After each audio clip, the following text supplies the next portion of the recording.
வணக்கம். இது புள்ளிகளில் பெண்ணியம் அப்படின்ற மாதிரி புள்ளிகள் நூலில் பெண்ணியம் அப்படின்னு ஒரு கட்டுரை. இந்த புள்ளிகள் அப்படின்றது ஒரு இக்கால இலக்கியம் சார்ந்த கவிதை சார்ந்த ஒரு புத்தகம். இதில் இந்த கவிஞர் பெண்ணியம் சார்ந்து என்ன பேசியிருக்காரு அப்படின்றத பற்றி பார்க்குறது தான் இந்த கட்டுரை. முன்னுரை. தலைப்பு: புள்ளிகள் நூலில் பெண்ணியம். முன்னுரை.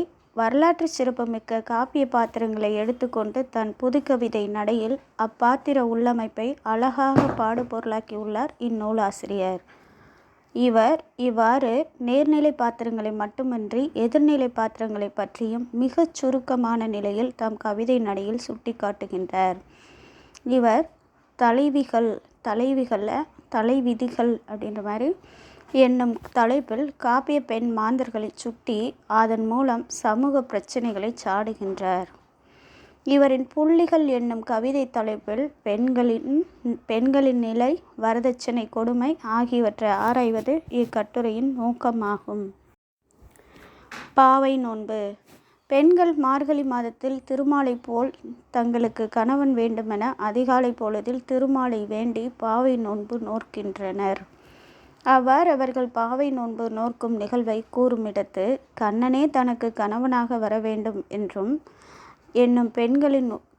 கண்ணனே தனக்கு கணவனாக வர வேண்டும் என்று எண்ணும் பெண்களின் உடலில் தோன்றும் வெப்பத்தை கண்ணன் மேனி முழுவதும் தீண்டி கழிக்கும் ஆசையுடன் பெண்கள் இருப்பதாக கவிஞர் வெளிப்படுத்துகின்றார். ஒவ்வொரு பெண்ணும் தனக்கு வரும் கணவன் ராமனாக இருக்க வேண்டும் என்று ஆசைப்படுகின்றனர். ஆனால் கிடைப்பதோ ராவணர்களே. பெற்றவளின் அவாவும் ஏக்கமும். பெண் மக்களை பெற்ற தாய் தந்தையர் அனைவருக்குமே தன் மகளை ஒரு கலெக்டராகவோ மருத்துவராகவோ உருவாக்கி பார்க்க வேண்டும் என்ற ஆசை உண்டு. அப்படிப்பட்ட ஒரு தாயின் உணர்வை இடுப்பினிலே தன் மகளை ஏற்றி வைத்து அன்னை சொன்னால், என் மகளை பார்ப்பதற்கே பல பேர்கள் ஏங்கி தவமிருப்பர் பல நாட்கள். இடுப்பினிலே தன் மகளை ஏற்றி வைத்து அன்னை சொன்னால், என் மகளை பார்ப்பதற்கு பல பேர்கள் ஏங்கி தவமிருப்பர் பல நாட்கள் என 3 வயது குழந்தையுடைய ஒரு தாய் தன் குழந்தையை பார்த்து சுட்டுவதனை நயமாக கவிஞர் சுட்டுகின்றார். பின்னாளில் அதே தாய் தன் 33 வயது மகளை பார்த்து, படித்து வளர்ந்த மகள் வரதட்சணை கொடுமையினால் பல பேர்கள் பார்த்துவிட்ட பெண்ணாகி பல நாளாய் ஏங்கி தவிக்கின்றாள். படித்து வளர்ந்த மகள் வரதட்சணை கொடுமையினால் பல பேர்கள் பார்த்துவிட்ட பெண்ணாகி பல நாளாய் ஏங்கி தவிக்கின்றாள் என மற்றொரு கவிதையில் சுட்டுகின்றார். என நொந்து அத்தாய் கண்ணீர் வடிக்கின்றாள். இன்று வாழ்க்கை துணையாக தன் வாழ்க்கையின் இறுதி வரை வரும் பெண்ணை, அப்பெண்ணின் குணத்தை, அவளின் இயல்பை ஆண்மகன் விசாரித்து சிந்தித்து பார்க்காமல் அவளது சொத்தின் முழு விவரத்தையும், மாமனாரின் வங்கி இருப்பையும், மாமியாரின் நகைகளையும் மட்டுமே சிந்தித்து தன் எதிர்கால வாழ்க்கையின் முழு தேவைகளையும் மாமனார் வீட்டிலிருந்து பெற்றுக்கொள்ளும் ஆண்களின் கையாலாகாத தனத்தை மேலும் ஒரு கவிதையில் கவிஞர், இன்று பெண்ணை பார்க்கும் முன் பொன்னில் எடை கேட்கும் தங்க மயல் புகுந்த வீட்டில் ஆண்மகனுக்கு காராகிய பல்லக்கு முதல் பல்குத்தும் குச்சி வரை தேவையான அனைத்தையும் பெண் வீட்டினர் கொடுத்திருந்தாலும் கணவன்மார்களில் சிலர் மனைவியின் மனம் கோணாதவாறு இனிதாக இல்லறத்தை நிகழ்த்துவதில்லை.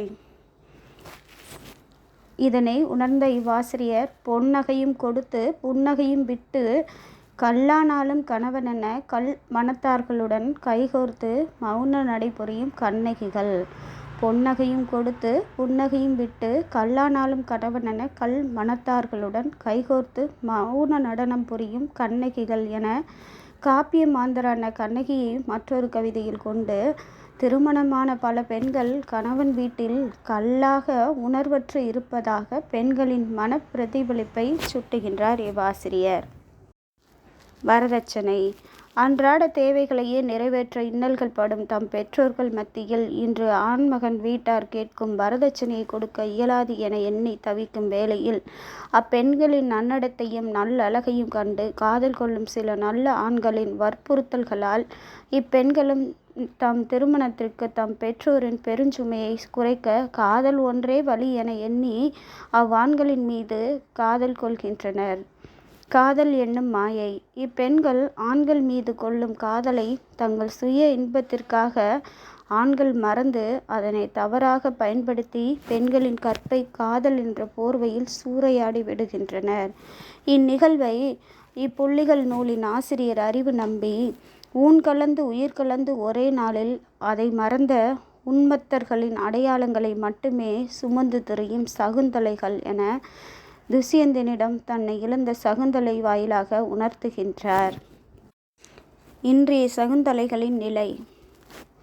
இச்சகுந்தலைகள் போல் இன்று ஆண்களின் வசிய பேச்சுக்கும் பக்கர புத்திக்கும் ஏமாந்து அவன்களில் தன்னை தொலைத்து அதன்பின் அவன்களையும் தொலைத்து மனமில்லாமல் என்றாவது திருந்தி வருவான், தனக்கும் தன் பிள்ளைகளுக்கும் வாழ்க்கை தருவான் என்ற நம்பிக்கையில் இறுதி வரை ஏமாந்து முகம் தெரியாத குழந்தையை அப்பன் பெயர் தெரியாமல் நாளை இச்சமூகத்தில் உழவவிட வேண்டும் என குப்பை தொட்டி பெற்றோர்களுக்கு தத்து கொடுக்க தயாராகின்றனர்.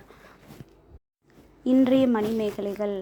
அன்று அச்சய பாத்திரம் ஏந்தி பலரின் பசியை போக்கி சிறை கோட்டங்களை அறக்கோட்டமாக்கிய மணிமேகலை போன்ற பெண்கள் இன்று காமமே தான் கொண்ட கர்மமாக திரியும் சில ஆண்களாகிய உதயகுமாரர்களிடம் சிக்கி தன்னை மறந்து தன்னிலை தெரியாது குழம்பிய நிலையில் கிழிந்த ஆடைகளுடனும் அலங்கோலத்துடனும் பேருந்து நிலையங்களிலும் நகரத்தின் பல இடங்களிலும் தன் வயிற்றுக்காக பிச்சை ஏந்தும் நிகழ்வை உதயகுமாரர்களின் காம பார்வைக்கு அச்சய பாத்திரமாகி அலையும் பிச்சை பாத்திரமேந்திய மணிமேகலைகள் என்று மற்றொரு கவிதையில் ஆசிரியர் அறிவு நம்பி தெளிவாகச் சாடுகின்றார்.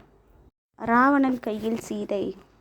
பெண்களை வசப்படுத்த ஆண்கள் கையாளும் போலி வார்த்தைகளை, போலி உருவங்களை, காரிகை வேட்டைக்கு காவியாடையை பயன்படுத்திய 10 தலை பாவி என மற்றொரு கவிதையில் கவிஞனின் ராவணன் என்ற இக்காப்பிய பாத்திர செய்திகள் உணர்த்துகின்றன. இதில் ராவணன் சீதையின் மீது கொண்ட காமத்தால் அவளை கவர காவியாடை உடுத்தி அந்தணர் வேடத்தில் வந்து சீதையை கவர்ந்த நிகழ்வு சுட்டப்படுகின்றது. இதிலிருந்து 10 தலை ராவணன் மட்டுமல்ல, ஒரு தலை ராவணர்களும் கூட பெண்களை வசப்படுத்த இது போன்ற பல உத்திகளை கையாளுவது புலப்படுகின்றது. உரை.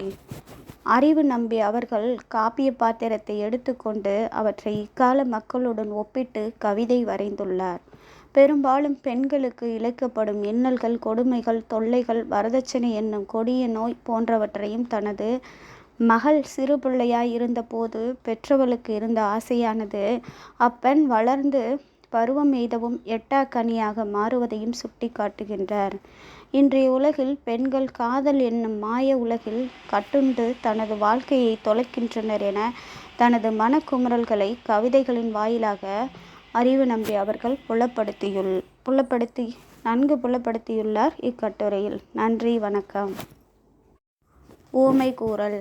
தமிழ் அண்ணல் ஒரு பொருளை விளக்கும் பொழுதும் அதனை எளிதாக புரிந்து கொள்ளும் வகையிலும் சிறப்பான முறையில் விளக்கம் தருகின்றார்.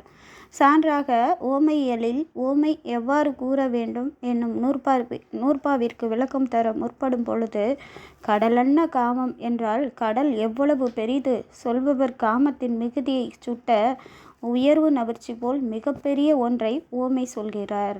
அவரது மனக்குறிப்பின் வழி எண்ணி பார்த்தால் எல்லையற்ற மனத்தவிப்பை உணர்த்த உவமையே பயன்படுகின்றது. குலம் அன்ன காமம் என்றால் சிறப்புமாகாது, கொள்வோர் உணர்வும் வெளிப்படாது. நூலிடை என்றால் பெண்ணின் இடையை நூலில் வைத்து ஒப்பிட்டு பார்க்கலாமா? சொல்வோர் குறிப்பின் வழி பார்த்தால் அது சரியே. அவ்வாறு சொன்னால்தான் பெருமையும் நுண்மையும் மனக்கண்ணிற்கு தோன்றும் என தொல்காப்பிய உரையில் சுட்டுகின்றார். தொல்காப்பியம் 1231 நூற்பாவுக்கு உரையாக சுட்டுகின்றார். மேலும் உவமை கூறும்பொழுது திருக்குறள், சங்க இலக்கியங்கள் மட்டுமின்றி 20ஆம் நூற்றாண்டின் கவிஞரான பாரதிதாசனின் பாடல் வரிகளையும் சான்று வழி விளக்குகின்றார். இதனை நம்மையெல்லாம் வடமொழி தூக்கிவிடும் தாம்பு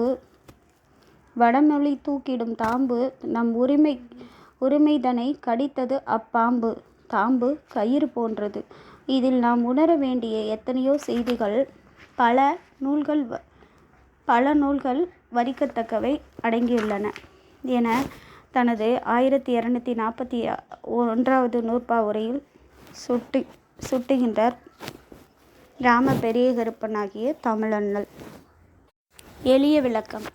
ஒரு சொல்லின் பொருளை அனைவரும் எளிதில் புரிந்து கொள்ளும் முறையில் எளிய விளக்கத்தினை தமிழண்ணல் நூல் முழுவதும் தருகின்றார். சான்றாக களவுக்குரிய மெய்ப்பாடுகளுள் காதொன்று களைதல் என்னும் மெய்ப்பாட்டிற்கு காதொன்று களைதல் அன்று காதின் துளைகளில் தோடு என பூவோ பொன்னோ அணியாக வெறுமனே செருகப்பட்டிருக்கும். திருகாணி இராது அவ்வகையான தோடு தானே கழன்று விழும். காது ஒன்று என்பது காதிலுள்ள ஒன்றும் என பொதுவாக பொருள்படும். தன்னை அறியாது தலைமுடி அவிழ்தலும் காதணி கழன்று விழுதலும் நிகழும் என தொல்காப்பிய நூற்பாவுக்கு 1208க்கு எளிய விளக்கம் தருகின்றார். ஆங்கில பதங்கள். இன்று நாம் பேசும் தமிழ் மொழியிடையே ஆங்கில சொற்கள் உடம்பும் உயிரும் போல இணைந்தே காணப்படுகின்றன. இதனையே தமிழண்ணலும் பொருளதிகாரத்தில் மெய்ப்பாட்டியலில் காதலர்களுக்கான 10 வகை பொருத்தமாகிய பிறப்பு, குடிமை, ஆண்மை, ஆண்டு, உருபு, நிறுத்த, காம, வாயில், நிறை, அருள், உணர்வு, திரு என்ற நூற்பாவிற்கு விளக்கம் தரும் பொழுது இதில் உருபு வடிவ ஒப்புமையும் வேண்டும். பார்ப்பவர் பொருத்தமான சோடி எனல் வேண்டும் என்பதில் சோடி என மக்கள் எளிதில் விளங்கிக் கொள்ளும்படி ஆங்கில பதத்தினை கையாண்டுள்ளார். மூல ஆசிரியரை போற்றல். நூல் செய்த மூல ஆசிரியரினை போற்றல் என்பது நம் தமிழ் மரபு ஆகும். அவ்வாறு தமிழண்ணலும் பல இடங்களில் தொல்காப்பியரை போற்றி அவர் கருத்தை சிறப்பித்துள்ளார். மெய்ப்பாட்டியலின் இறுதியில் தலைவன் தலைவியருக்கு ஆகாத குணங்களாகிய நிம்பிரி, கொடுமை, வியப்பொடு என ஒரு 12 குணங்களை சுட்டும் பொழுது இதில் ஒப்புமை என்ற மெய்ப்பாட்டிற்கு உரை எழுதும் பொழுது கணவன் மனைவியை பிற மகளிரோடு ஒப்பிடுதலும் மனைவி கணவனை பிற ஆடவரோடு ஒப்பிடுதலும் கூடாது. இது தவறான நினைவுகளுக்கும் தீய ஒழுக்கங்களுக்கும் கொண்டு போய்விடும். இவ்வுளவியலை சுட்டிய தொல்காப்பிய நுட்பம் காலத்தால்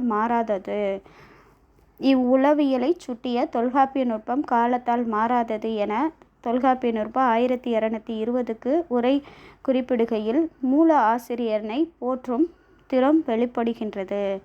இம்மெய்ப்பாட்டியலிலேயே பிறப்பு, குடிமை எனத் தொடங்கும் நூற்பாவான தலைவன் தலைவிக்குரிய 10 வகை ஒப்புமை குணங்களில் 6வது மெய்ப்பாடான நிறுத்த, காம, வாயில் என்பது தொல்லாசான் சிந்தித்துச் சொன்ன அரிய கருத்து. உடலில் அமைந்த காம நுகர்வுக்கான கூறுகள். ஒருவர் மிக்க காம வெறி உடையவராகவும் மற்றவர் அளவாக துய்ப்பவராகவும் இருந்தால் ஒத்து வராது என தொல்காப்பிய நூற்பா 1219க்கு தொல்காப்பியர் சுட்டியுள்ள கருத்தை எடுத்துக்காட்டி சிறப்பித்துள்ளமையின் வழி மூல ஆசிரியனை போற்றும் தமிழண்ணலின் திறம் வெளிப்படுகின்றது. மூல ஆசிரியர் கருத்தை உறுதிப்படுத்துதல். தொல்காப்பிய பொருளதிகாரம் 9 இயலை கொண்டது. இவ்வியல்களில் 6ற்கும் மேற்பட்ட இயல்களில் அகமாகிய காதல் உணர்வுகளை சிறப்பித்து கூறியுள்ளார் தொல்காப்பியர். அகம் அனைவரும் உணரக்கூடியது, போற்றுதற்குரியது. புறம் அகத்தைப் போல சிறப்புடையது அல்ல என்பதை உணர்ந்த தொல்காப்பியர் தம் பொருளதிகாரத்தில் அகத்தை பற்றிய அதிக இடங்களில் குறிப்பிடுகின்றார். அதனை உணர்ந்த தமிழ் அண்ணலும் உணர்ந்து அனுபவிக்கக்கூடியதாகிய அகத்திற்கும் அகம் பற்றி வரக்கூடிய இயல்களுக்கும் இயல் விளக்கம் தராது புறத்திணையியலுக்கு மட்டுமே இயல் விளக்கம் தர முற்பட்டு உலகப்புற வாழ்வில் உள்ள அரசியல், பொது வாழ்வியல் யாவும் புறமாகும். கொடை, அலி, கருணை, செங்கோல், வீரம் பற்றியன என்பார். பொதுவாக காதல், குடும்ப வாழ்வு அல்லாதவை புறம். அகம். காதல் அவரவர் தத்தம் உள்ளத்துணர்வால் நுகரும் இன்பம். அதனை இன்னதென புறத்தார்க்கு புலனாக கூற இயலாது. புறம் பலரும் அறிய நுகர்வதும் இன்னதென வெளிப்பட கூறக்கூடியதுமாகிய வாழ்வியல். இதுவே இலக்கிய கொள்கையாகும் போது அகம் சுட்டி ஒருவர் பெயர் கூறப்படாமை போன்று சில கட்டுப்பாடான விதிகளுக்கு உட்பட்டது. காதற் பாடலே ஆயினும் அவ்விதிகளில் இம்மியளவு வேறுபடினும் அது புறத்தில் சேர்க்கப்படும். காதலர் இன்பமும் துன்பமும் அகம். ஒருவரை ஒருவர் இழந்து தவிக்கும் பேரவலம் புறம். அவ்வாறு பார்க்கும்போது அகமல்லாதவை புறம் எனலாம். இதில் அகம் போல 7 திணைகள் உள. அவை சிற்சில காரணம் பற்றி ஒன்றுடன் ஒன்று இயைபுப்படுத்தப்பட்டுள்ளன. வெச்சி குறிஞ்சிக்கு புறன், வஞ்சி முல்லைக்கு புறன், உளிங்கை மருதப் புறன், தும்பை நெய்தல் புறன், வாகை பாலைப்புறன், காஞ்சி பெருந்துணை புறன், பாடான் கைக்கிளை புறன் என்றவாறு தொல்காப்பிய 312வது நூற்பாவுக்கு உரை தருகின்றார். தற்கால வழக்கு. தமிழண்ணல் இலக்கிய இலக்கண நடைக்குரிய சொற்களை உரை விளக்கம் அளிக்கும் பொழுது பயன்படுத்தாமல் தற்கால வழக்குச் சொற்களையே எளிமையான சொற்களையும் மிகுதியான இடங்களில் தன் உரையில் பயன்படுத்தியுள்ளார்.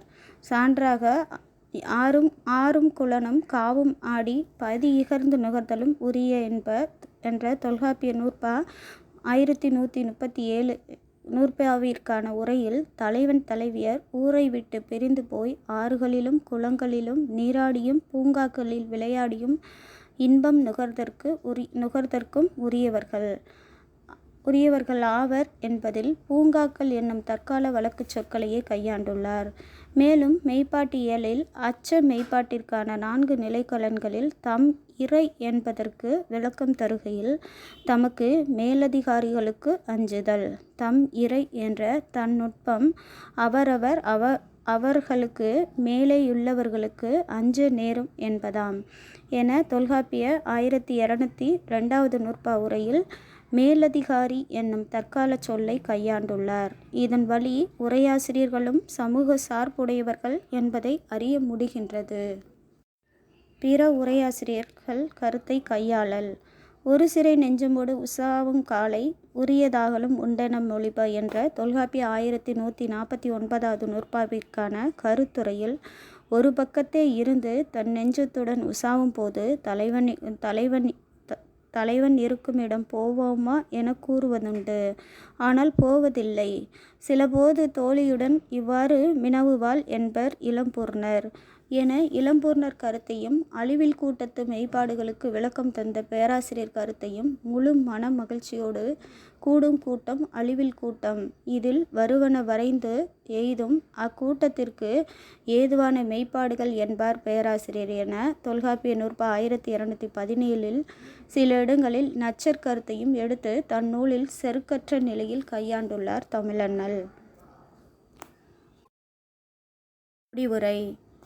தமிழகத்தில் தமிழ் பற்று கொண்டு தமிழுக்கு உழைத்த ஆன்றோர் பலரில் தமிழண்ணலும் ஒருவராவார். தமிழண்ணலின் தொல்காப்பிய பொருளதிகார உரையின் வழியாக எளிய நடையை கையாளல், மூல ஆசிரியனை போற்றுதல், உரை ஆசிரியர்களை போற்றுதல், தற்கால வழக்கினை கையாளுதல், எளிமையான முறையில் உவமை நயம் அமைத்தல் போன்ற உரைத்திறன்களை இக்கட்டுரை நன்கு வெளிப்படுத்தியுள்ளது. நன்றி, வணக்கம்.